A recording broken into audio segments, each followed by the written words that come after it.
আগামীকাল আসি গেছি। মানে গতকাল আসছেন? এই মালামাল ওই যে বাসন কুসন দেখতে পাচ্ছি গতকাল সব নিয়ে আসছেন একবারেই? মানে ওই চরের মধ্যে আপনাদের বাড়িতে ঘর সবই আছে? এক কোমর পানি? ঘরটা ছিল দিয়ে এখানে সামান্য জিনিস নিয়ে চলে এসেছি এখানে। ওই ঘরগুলো এতগুলো পানি যে হয়েছে ঘরগুলো পড়ে যাবে না? এখন বেড়া করে খুলি দেওয়া নিবে, তাছাড়া ধারে ধাক্কা না গেলে পড়ে যাবে। মানে বেড়াগুলো খুলে দিতে হবে? হ্যাঁ। বেড়াগুলো খুলে দিলে ঘর পড়বে না আর? তাছাড়া পানির চাপের কারণে পড়ে যাবে ঘর? খুলে দিলে চাপ ফেলাবে, উল্টি টুটি ফেলে দিবে। আচ্ছা, কোনো ঘর কয়টা আছে আপনার ওখানে? আপনার ওই চরের পানির মধ্যে ঘর কয়টা আছে? দুইটা ঘর না?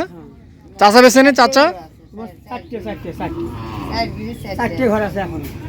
চারটে ঘর? ও প্রতিবন্ধী না?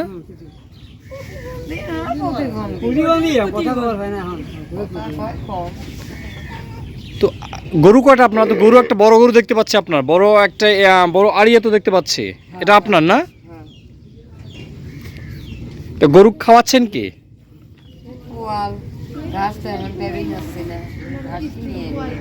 ঘাস কিনে নিয়ে আসলেন? এখন রান্না যে এই যে খোলা আকাশের নিচে আপনারা আছেন, রান্না কিভাবে করতেছেন? মানে ইট দিয়ে, ইটের উপরে রান্না হচ্ছে নাকি চুলা আছে আপনাদের? সকালে কি রান্না করেছিলেন? ভাত না তরকারি কি ছিল? অনেক কষ্ট, অনেক কষ্ট, বুঝতে পারছি, অনেক কষ্ট আসলে। মুরগি জব করছিলেন? আচ্ছা,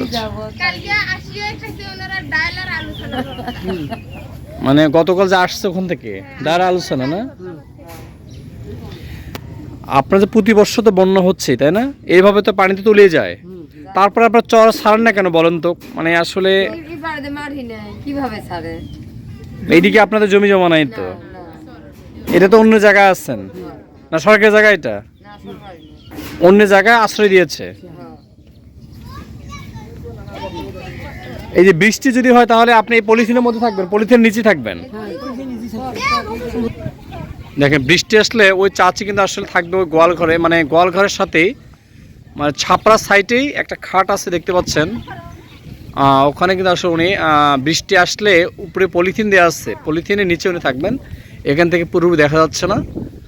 তো আসলে যারা ভিডিওটি দেখছেন অবশ্যই সাবস্ক্রাইব করবেন এবং এই লোকগুলো যেন দোয়া রাখবেন, তারা অনেক কষ্ট করে